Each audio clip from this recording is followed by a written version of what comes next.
Bienvenue, chers apprenants, sur la plateforme École au Burkina.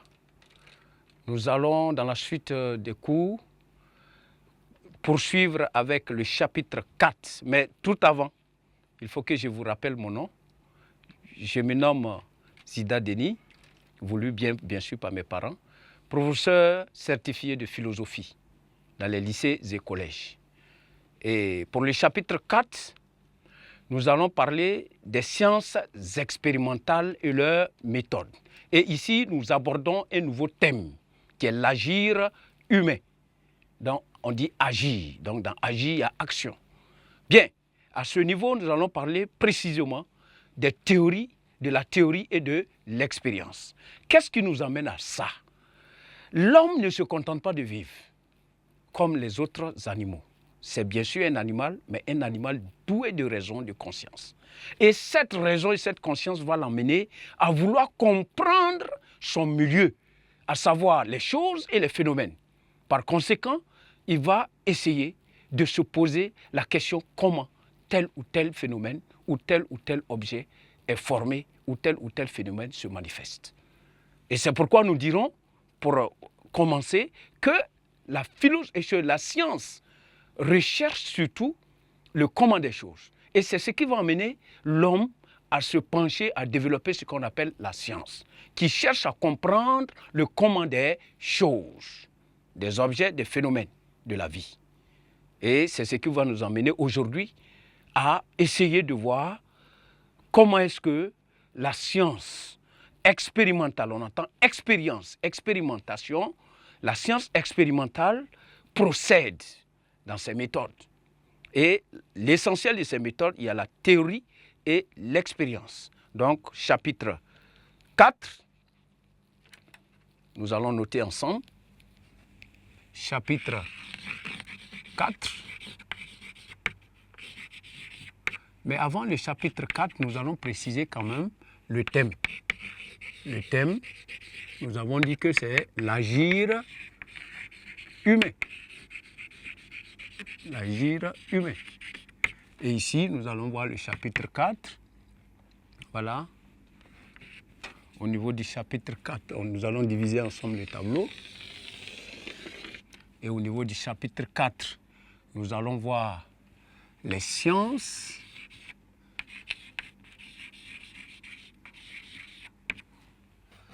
expérimentales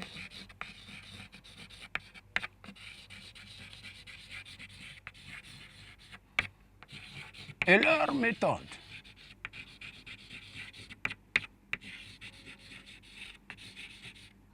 Et à ce niveau, nous allons préciser avec théorie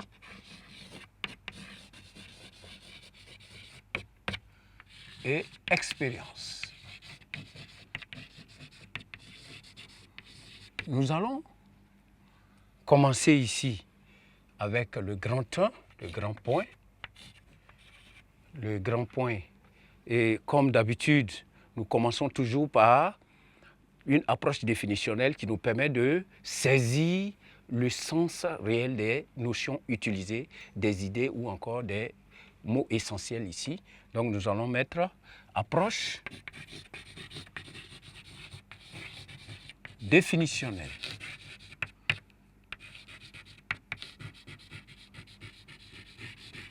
Voilà.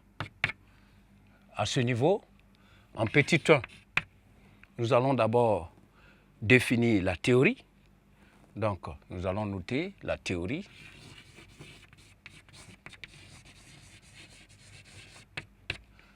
Et qu'est-ce qu'on peut entendre par théorie? Qu'est-ce qu'on peut entendre par théorie? Lorsque on prend le mot théorie, nous allons partir de son étymologie grecque. Retenons que beaucoup de mots sont venus du latin et du grec. Donc ici, le mot théorie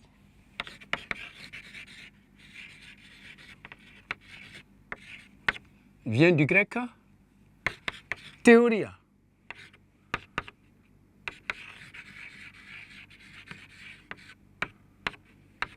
Voilà.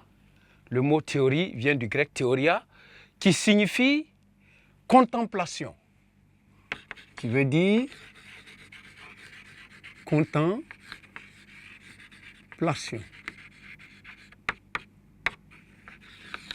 Voilà. Nous allons retenir cette partie pour les philosophes. Qui veut dire contemplation. Et contemplation, qu'est-ce qu'on peut ajouter encore?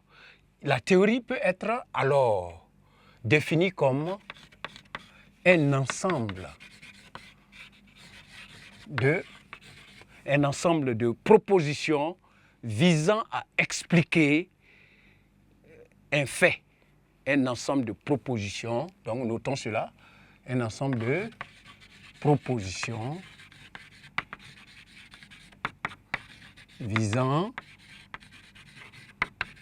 à expliquer un fait. Voilà.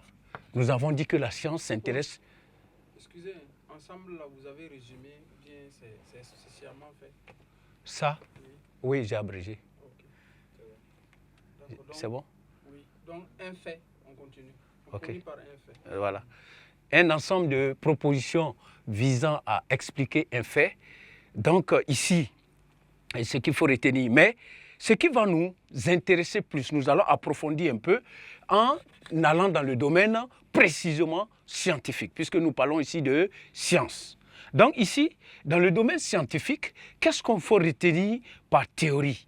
Dans le domaine scientifique, la théorie est une proposition d'explication, voilà, rendant intelligibles des faits naturels, des faits ou encore des phénomènes naturels par des lois et des concepts. Ce qui veut dire quoi? Ce qui veut dire que le scientifique, sa théorie, va nous permettre de comprendre de façon intelligible, de façon rationnelle, voilà, ça va nous permettre de comprendre les phénomènes de la nature. Comment est-ce que tel phénomène se produit, etc., etc.